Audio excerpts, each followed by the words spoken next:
velkommen tilbake. Sitter nå her og kjører bil. Hva gjør dere på? Ingenting? Nei. Jeg har... Wow! Der var faktisk en som holdt på å kjøre i meg. Det var helt utrolig at den personen ikke så meg. Ja. Kjører videre. Ingen tegn til noe beklagelse eller noen ting. Sånn er det. Ja. Der ble jeg helt satt ut. Det kom en bil som sto på siden på en busslomme eller hva det var. Og så bare, når jeg kommer kjørende, så kjører han bare ut.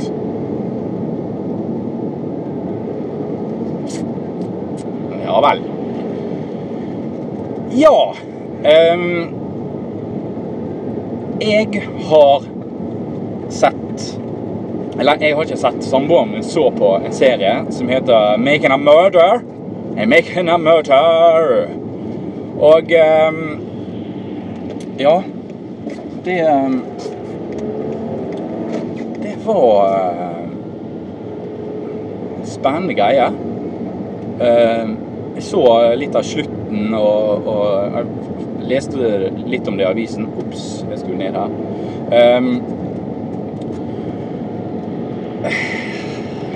Jeg vet ikke helt hva jeg skal tenke. Man må jo være litt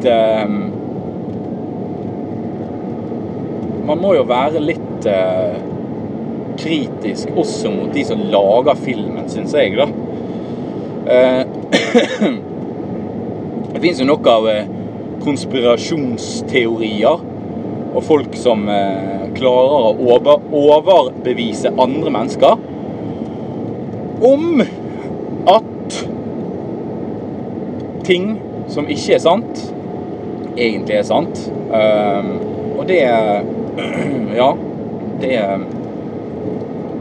kan jo ikke alltid hva skal vi si? Ja. Vi mennesker er jo veldig nysgjerrige på alt, og enkelte tror dessverre for lett på folk som lyger. Selv om et type media forteller deg en ting, så er det ikke nødvendigvis at det er helt riktig. Selv har jeg selv opplevd bare sånn veldig, veldig smått å bli intervjuet av en reporter fra en lokalavis eller noe sånt, i forbindelse med jobb eller... Og spesielt i forbindelse med jobb, så ser jeg det at den personen som er journalist, og det trenger ikke være med vilje engang, kan komme med helt feile fakta enn det du faktisk sa, fordi denne personen har ikke snøring på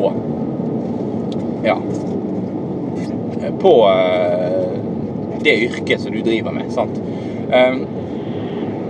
Og så er det også de mediene der ute som lyger med vilje for å tjene penger, for å få seere. Altså det sånne små bevis på det er jo for eksempel VG og Dagbladet, og hvis du går inn på nettavisen for eksempel, og så ser du på alle overskriftene, så er jo overskriftene formet sånn at saken skal høres mye mer sjokkerende ut enn det den egentlig er. Og av og til så synes jeg nesten det står ren løgn i overskriften. Altså du går inn på en sak og så tenker du wow, og så går du inn, og så når du faktisk leser saken, så er det faktisk det helt omvendte av det som stod i overskriften. Snålige greier. Men sånn er det. Rart at det er lov, men sånn er det nå. Vi må være litt kritisk til spesielt folk som lager film.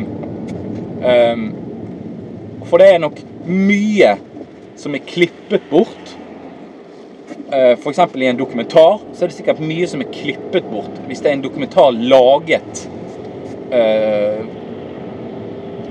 for å hva skal jeg si da? Laget for å se saken i øynene til den personen det handler om da, og kun den. I den saken her så jo det da beviser for at politiet, altså i disse filmfolkene da, så mener de at det beviser for at politiet har plantet beviser mot han her Steven, og jeg kan ikke spoile noe hvis noen ikke har sett den da, men den var ganske spennende faktisk.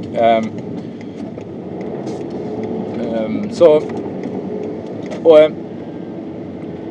det en ganske skummel tanke egentlig, å vite at det kanskje politifolk der ute som kanskje ikke har helt rent mel i posen. De jo mennesker de også, og mennesker kan ofte gjøre desperate ting uten å tenke seg helt om. Og i dette tilfellet så hadde han Steven stått i fengsel for noe som han ikke hadde gjort i 18 år. Og 18 år veldig lenge av livet ditt. Og han ja, så klart vil han søke om erstatning for dette. Det hadde jeg også gjort. Kanskje ikke den ville summen som han skulle ha da. Aldri i livet om jeg hadde klart å tjene meg opp de millionene i løpet av 18 år. De millionene som han krever erstatning for. Men jeg vet ikke. Kanskje han tappte verdier som ikke vi vet om. Det kan ikke jeg uttale meg om. Men i hvert fall, rett etter denne saksøkelsen av politiet, så blir han plutselig bare fengslet igjen. Akkurat det, altså hvis alt det her, alt det som de sier i filmen stemmer, alt det rare som politiet har gjort, så det ingen tvil om at han skyldig i dette. Nei, uskyldig mener jeg.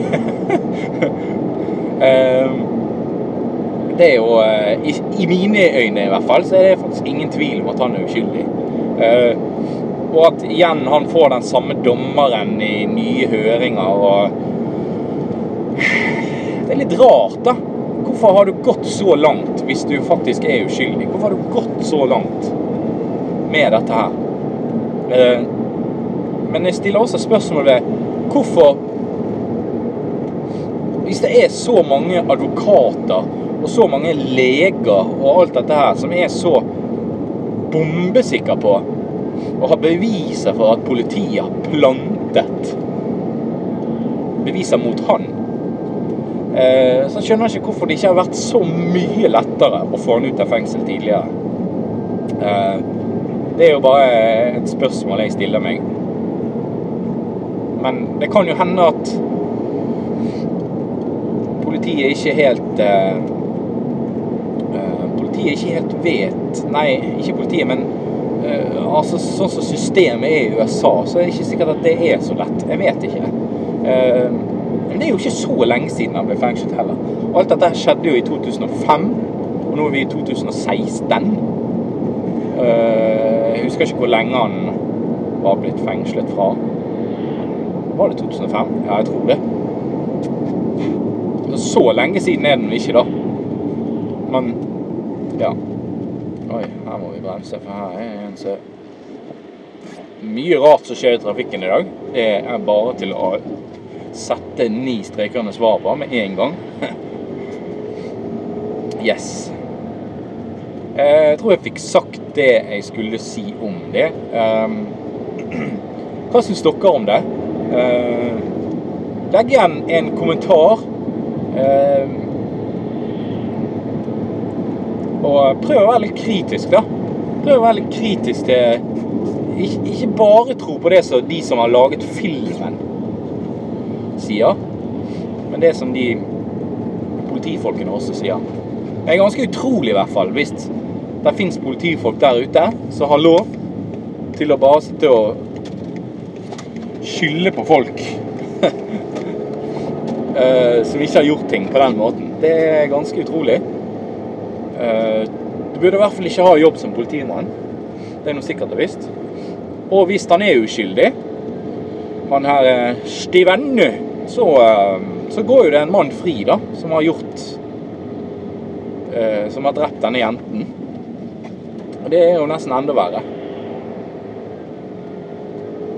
Det er det. Greit. Takk for at du så på denne her bablingen.